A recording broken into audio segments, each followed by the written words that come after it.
Hey, beautiful people, it's your girl Mel coming to you real quick. Happy Tuesday. Listen, I wanted to post this video earlier. I actually did record a video when I first woke up early, 6 o'clock this morning, but it would not post. And so when I realized it was not posting, I have to come back and do it again. So I'm here answering the number one question that I get asked all the time, which is, Melanie, what do you do to your skin? Let me show you my shoulders. Listen, y'all, I'm gonna show you all my skin. Well, as much as I can. This is my skin, y'all. This is no filters, no makeup, no special effects. This is it, y'all. This is it. Up close and personal. This is what it looks like. Ain't no makeup on here. Nothing, right? People ask me this all the time, even in public. When they see me, people always wonder, how come you glow and da. So I'm going to answer the question here. First and foremost, let me start here. Part of it, I do believe, is genetics. My mother tells me this all the time. On my father's side, she says she believes that I was blessed with the gene of just really good quality skin, because on his side, everybody has this really nice, rich, chocolate, smooth skin. And so I believe I get a lot of that from them, from my daddy. So that's one. But then two, although that is genetics, I like to make sure to maintain and support my genetics by making sure that I'm mindful of what I put in my body as well as what I put on my body. My skin is extremely sensitive, very sensitive. So I do not wear makeup. I do not wear cover-ups or anything like that. I do not put on my skin heavy creams or things that have 30,000 ingredients in it. I do not do that for the most part. For the most part, I would say 98% of the time, I do not do that.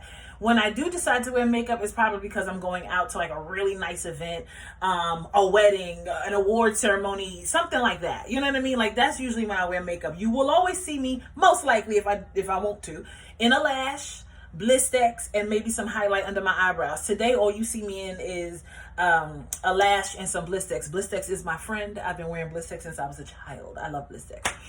Anyway, so what I do to maintain it is I'm going to start with what I put on my skin first, and then I'm going to tell you what I put in my body in order to maintain it. So I'm going to start with the shortest list. What I put on my skin is aloe vera, Eucerin, or Cetaphil. So it's aloe vera every single day, and either Eucerin or Cetaphil. This is one of the brands or one of the lotions I use that I put on my entire body, and even on my face. This one. This particular one though, y'all. This one.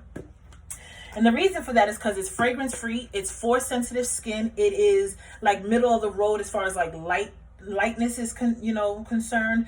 A lot of people say they don't like Eucerin because it's really greasy, but it's because they're getting the one that has like, so this one has a teardrop that's right in the middle, which this is the light, and it'll let you know if you get a teardrop that's all the way down here to the richness, that's the more heavier brand. I do not buy that. So that's the one I use. That's the one that works really well for me. I have literally been buying this lotion for at least 15 years, maybe 20.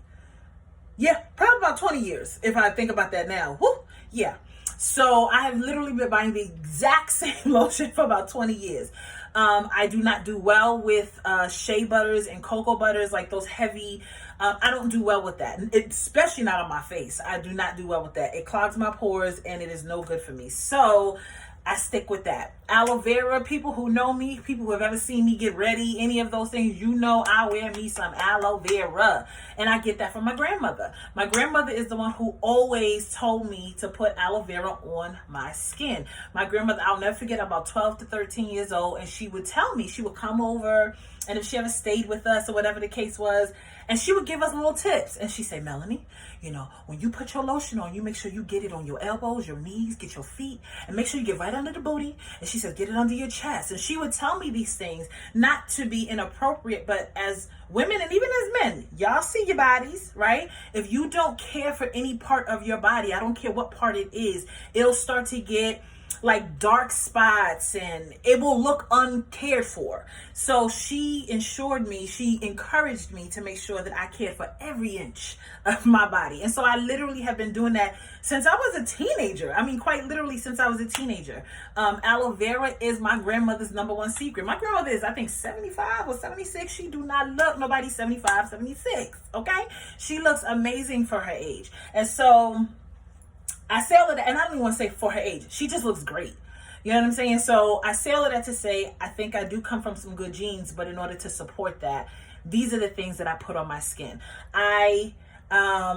If I do put anything extra, I will say I do make a home remedy natural facial scrub, and that is with baking soda, turmeric powder, organic turmeric powder, and water. And all you do is mix those 3 ingredients together until you get a nice little paste. You put that on your face and you do small, gentle circular motions until you get the dead skin off, and then you rinse off and then apply with, for me, would be aloe vera and lotion. For you, it might be something different, but this is what I do. As far as what I put in my body now in order to support and nurture, that looks a little different. So I'm big on dark leafy green salads, avocados at least 3 times a week, dark berries, so that's raspberries, blueberries, blackberries, cranberries, all of the berries, okay? I eat those pretty consistently, and I actually really enjoy them. The only one I don't really care for is actually strawberries. I know everybody loves them, a strawberry, but I only like strawberries if it's chocolate covered. I don't really like them if they're not chocolate covered. So yeah, that's what I do. I make sure that I drink a good amount of water daily, and I make sure that there's lemons in my water. You know how you go to the store and it's like these serums that say they sell vitamin C for your face and all this other stuff? Y'all know that's what lemons are. Lemons are high in vitamin C. So if you drink them, if you're eating them, then your body is now high in vitamin C, which is really good for your skin. If you ever want to do like a light chemical peel, I'm gonna say that with the air quotes, you use lemons. Take a lemon, literally cut that bad boy in half, or just cut a piece, and you rub that on your face.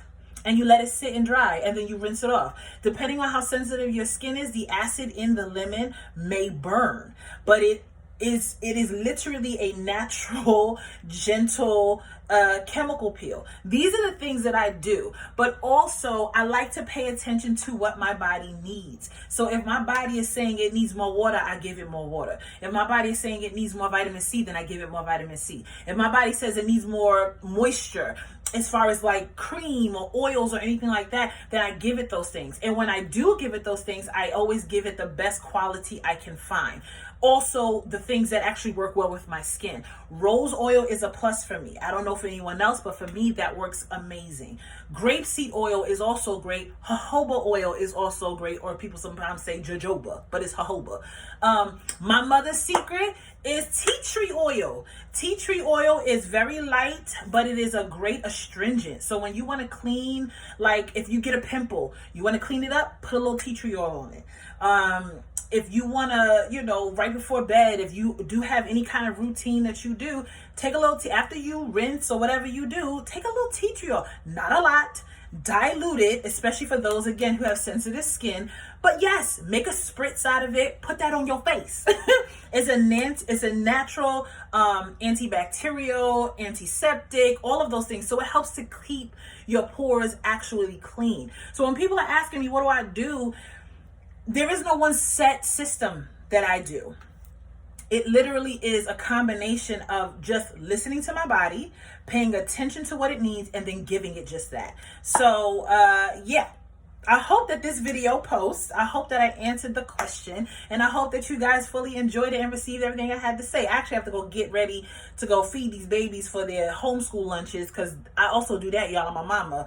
I'm a mama first, homeschool teacher, and a business owner. So yeah, this is what I be doing. So in between times, this is what I get a chance to do.